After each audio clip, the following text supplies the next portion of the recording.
This is the feather stitch. You can see that I worked it in this section of the greenhouse or the little mini conservatory. I love this stitch. It is a great one for vines, for detail work. It would make a really cool underwater scene if you're working on coral, but I really like how versatile it is. I like that it's also a wandery sort of stitch. You can make it go wherever. It doesn't have to follow a line exactly. So I'm going to be working in this section right here, adding these feather stitches. I like to work this stitch from the top to the bottom. And the one key thing to remember with this stitch is your needle is always coming up in the middle and it's going down on the sides. Always say that to yourself. In case you get confused, you're remembering up in the middle and down on the side. Now I'm not pulling my thread completely through. I'm holding it with my left hand because I have to still come up in the middle to secure this stitch. And now I pull all the way through. And now I'm going down on this side. Not pulling all the way through. And I'm coming up in the middle. I can continue this way, just bringing it down on either side of that middle line that I've created. Or the fun thing about this stitch is I can make it wander off to the side a little bit more. So instead of coming down onto the left side, I'm going to continue to the right. Down on the side, and now I've created a new middle section, which is lining up with these stitches. So I'm coming up in the middle, and maybe I'll do one more off to the side. I'm ignoring these little bars right here. I'm eventually going to go back and bead those, but I'm okay with my vines going over them a little bit. And now to end this stitch, because I don't want to go over this line, I am taking my needle and thread down at the very bottom of that stitch and I'm just anchoring it like that. And now I'll start again. I'm going to start over here this time. So I'm bringing my needle up. Now I'm going to go down on the left, holding it so that I can come up again. And then I'm going to go down on the right. If you looked really closely, you could see that my middle section isn't exactly even.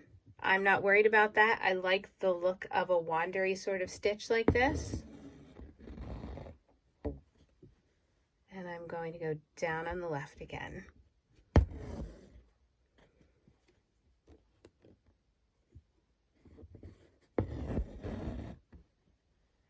And I'll go off to the left.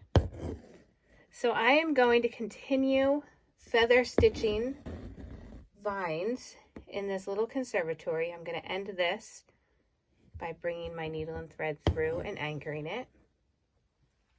I'm going to continue adding vines along here, and then I'll show you how to add embellishments like beads and small lazy daisies at the ends.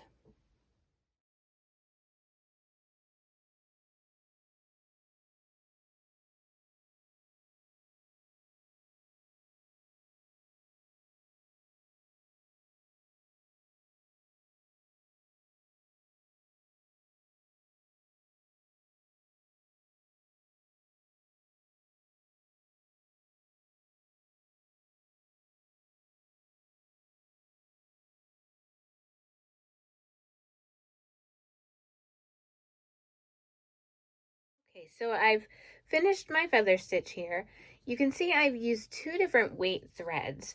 I am using a size 3. This is the Wonderfill Specialty Threads, the Suspargo Eleganza. So this is a size 3, which is the thickest pearl cotton, and this is a size 5, which is the mid-range pearl cotton. I like these because they come right off the spool. You don't have to divide the threads up. And you can see I've mixed them. These are the thicker threads, the size 3, and then here's the size 5. So you can see there's a slight difference. Now I've finished my feather stitch, and I'm going to go back in here and add some little lazy daisies, just little leaves through here. So I'm going to bring my needle up here. I don't need them to be attached to these vines, so it doesn't have to be exactly where one ended. I bring my thread and needle up through the fabric, and then I'm going to go down in that same hole, but I'm not going to pull it all the way through. I want my little flower shape, so I'm going to bring my needle and thread up right in the middle of that, and then I'm just going to pull it through so that I can secure it. And bring my needle and thread over it to add a tiny little anchor stitch. And there you have a little lazy daisy. You can add these randomly. You can see I didn't add them to the end of every one. I can use a different color. This is how you want it to look. You decide if you want to add them at all, or just leave it as vines. So now I'm going to add a few seed beads. You can see there's a few seed beads that I just scattered throughout here. I'm going to add them to the ends of these feather stitches. I am using a size 8 seed bead. The most important thing to remember when you're beading is just verify that your needle can go through the bead completely. You don't want to be embroidering and then realize, oh no, my bead can't fit over the needle. The thread that I'm using is the Suspargo Eleganza. This is the size 8. It's the thinnest. I like this one for beading. This is a variegated color, which is nice with beading. If the thread shows through, I don't mind because it matches the beads. So I'm just going to bring my thread and needle up, pick a spot where you think a bead might look nice. Bring it all the way through. I'm going to slip a bead onto my needle, and I don't really even need to pull it all the way through, because when you pull your needle and thread through the fabric, that's what attaches the bead. People feel very intimidated when it comes to adding beads, but it's really as simple as this. Add another bead, bring it down right about where you want it to show up, and there you can make them stand up a little, pull your thread tighter. You kind of decide how you want it to look. I like size 8 beads if you're just starting out beading because they're not too tiny.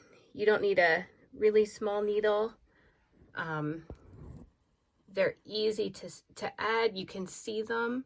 I like being able to see the beads that I've added to my work. Another embroidered option to get the look of a bead, but using just thread, is the Colonial knot, which I'm going to show you next. So I'm taking my beads off. I am going to add a Colonial knot probably right about here. I like to sprinkle them throughout. I prefer the Colonial knot to the French knot. I know there are some people out there who love the French knot and would argue with me, but I really like this one because I feel like whenever I do French knots, they don't consistently turn out, but when I do Colonial knots, they do turn out well. So I'm bringing my needle up. You need 2 hands for this stitch. I am right-handed. My right hand will always be holding the needle, and my left hand will always be holding the thread. And the tension, keeping the tension is important for this.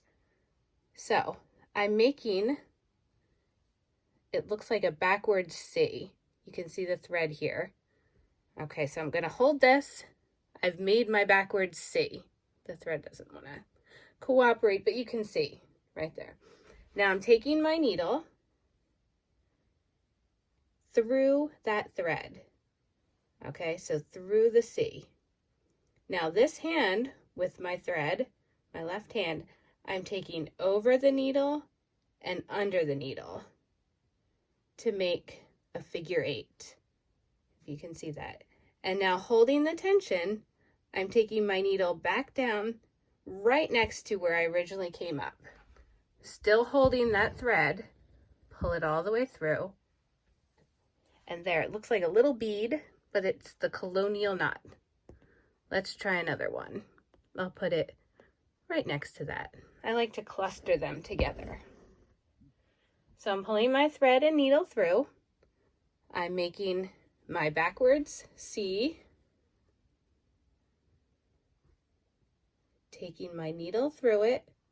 The left hand is holding the thread and it's going over and under the needle to get what looks like a backwards 8. Holding the tension, taking the needle through, and there is a Colonial knot. I'll add one more over here. Once you get the hang of these, and I do suggest just practicing to get the motions, they go very quickly. And you can see I've done 3 and each one has turned out. I feel like that's not always the case with French knots. Maybe I just need to practice them more, but I really do like the Colonial knot as an alternative to a French knot. So there are your beads and Colonial knots.